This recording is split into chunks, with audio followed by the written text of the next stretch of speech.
बखरवा ना है आराम है भैया? ना आराम बहुत तेज है।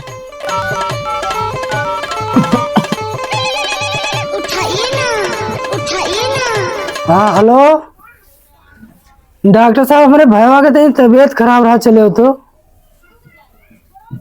हाँ चले आओ, तो दवा के तो बहुत तबीयत ज्यादा खराब। हाँ हाँ ठीक है, तो चले आओ जल्दी।